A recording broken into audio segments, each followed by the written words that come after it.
Hey guys, magandang gabi. Welcome back po dito sa aking YouTube channel. Andito na naman po ako si Gandara SRU para maghatid ang latest update and fresh happenings about TVJ and legit Tarikads. For tonight's video, ang atin pong pag-uusapan ay pumapatungkol po dito kay legit Tarikads sa pagtawag ng mga pro-tape kay Henyo Master Joey De Leon bilang isa pong assuming fake news at kung ano-ano pa. But before that, narito guys, ang mga opinyon ng mga netizens na nakala po natin na patungkol sa pagbaba ng ratings ng tahanang pinakamasaya at pangunguna ng Itbulaga. Sabi dito, best way na masolusyonan ng GMA ang noontime nila is hindi gawing noontime show ang TikTok lock, kundi ilipat ang It's Showtime sa GMA. I really doubt na matatalo ng TikTok lock ang Itbulaga. Sa face-to-face pa nga lang masyado na silang tambak. Well, meron nga akong nababasa, no, sabi nga nila, at minsan ko rin pong natapik na ang TikTok lock ay maigi pang gawing noontime show ng GMA7 upang sa gayon ay magkaroon naman sila ng sarili nilang noontime show. Sila na lang po yung wala. ABS-CBN may Showtime, ang TV5 may Itbulaga, ang GMA ano po, ngangay. Wala, kumakapit lamang po sa UPA, Black Time Agreement, 'di ba? Pero meron naman pong duda na mapapataob naman ng GMA o mapapataob ng TikTok lock ang Itbulaga. Sapagkat sa face-to-face pa nga lamang daw po ay masyado na silang tambak. So what more pa kung sa Itbulaga mo at sa It's Showtime itatapat?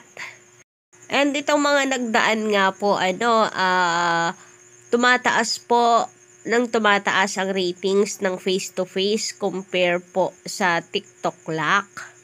So may katotohanan din naman na tinatalo po ng face-to-face ang TikTok lock, na kung saan nasa widest reach pa man din po, and mga malalaki rin naman pong artist ang nandyan like si Kim Atienza, Ravia Mateo, Pokwang. Todo effort din po talaga sila sa kanilang content. Actually, mas gusto ko pa nga po yung content ng TikTok lock kaysa po sa tahanang pinakamasaya. Pero wala talagang wala po at matataob lamang po talaga ang TikTok lock sa Itbulaga. Ganun din. Pero para naman sa akin, at least sarili na siya ng GMA7, di ba? At least masosolo nila ang mga advertisers, and yung kanilang mga artist ay hindi po uulanin ng batikos just because naging parte ng Tape Inc. ng agawan ng titulong Itbulaga. At least yung mga artist nila hindi na po mahihirapan at hindi na mag-aaninlangan na mag-guest sa kanilang noontime show. Unlike ngayon na talagang, 'di ba, grabe ang alangan ng mga artist ng GMA7 mag-guest dyan. Kasi they know na talagang uulanin sila ng batikos. Samantala, sabi naman dito ni Justin, it's obvious at this point that pinakamasaya is no longer a threat to Itbulaga, given how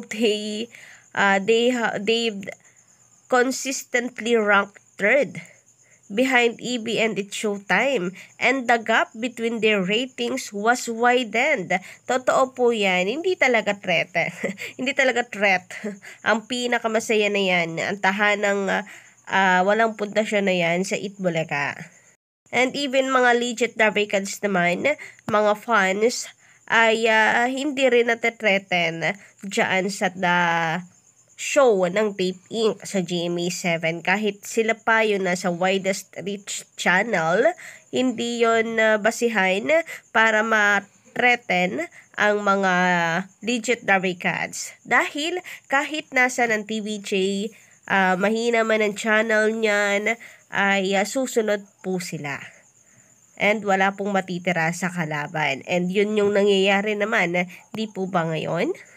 Samantala, narito naman ang post ni Henyo Master nitong nakaraan na kung saan meron po ulit siyang isinulat na another story ng Itbulaga. And ito po ay nilapatan ng tono ng Itbulaga. Pero babasahin na lamang po natin. Mula okay lang, our first TV show, di pa TVJ ang aming trio. Wala pa nga nung martial law. At ang uso, long hair pa nga. Bad breed ang tawag sa aming grupo. Sa kabila, grupong Ateneo. Sa Channel 13 aming show, but Channel 5 ginagawa. 50 pesos ang talent fee but we were very happy.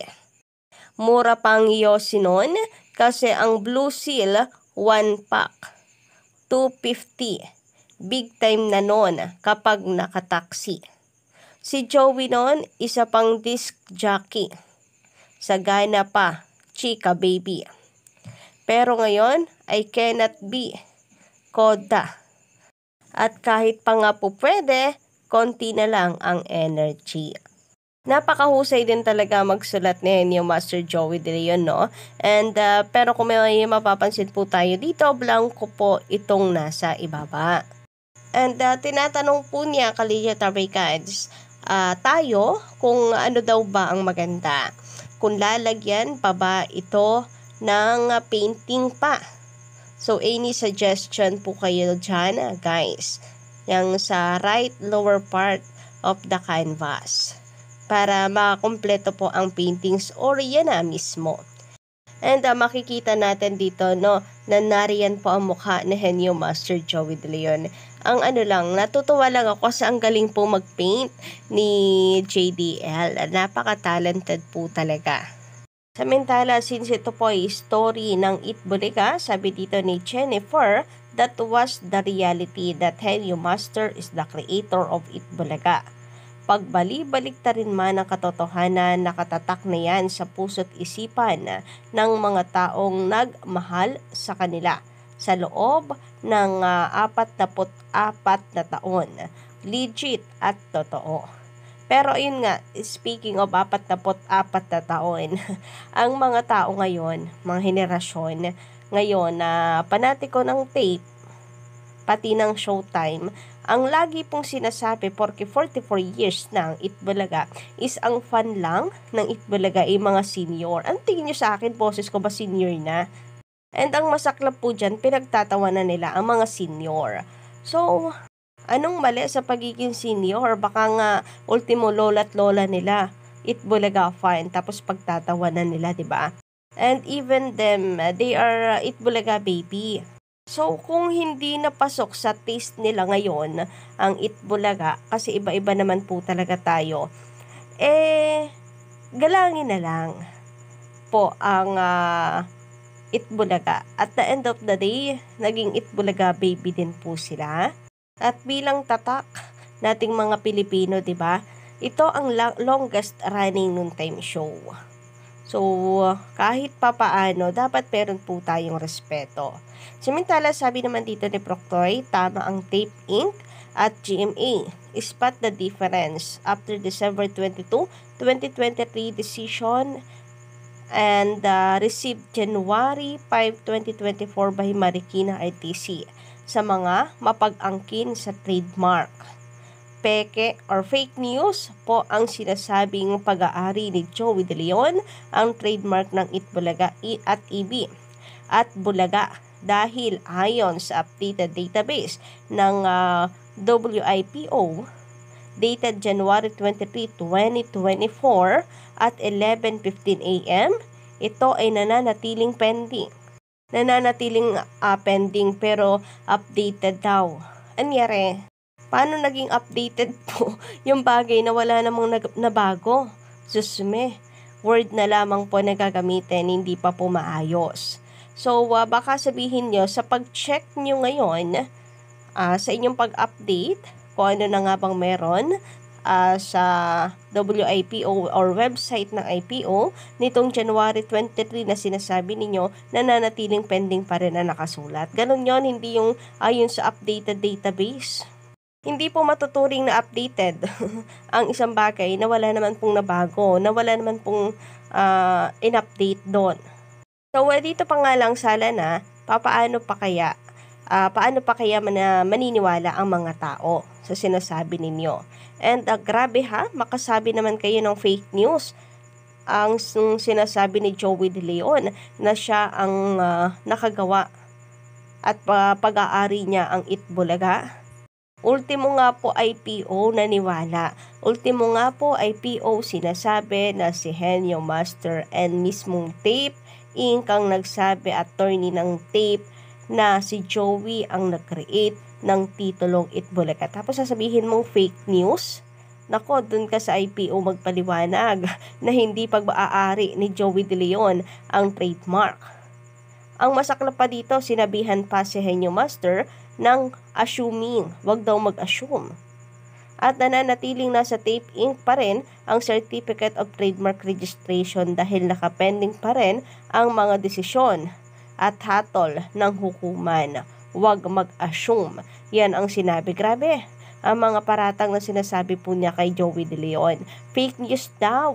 Kayo ba guys, may masasabi ba kayo dito sa sinasabi nitong pro tape na ito? Pa-comment lang po dyan sa baba. And don't forget to click the subscribe button and notification bell para po sa iba pang mga balita.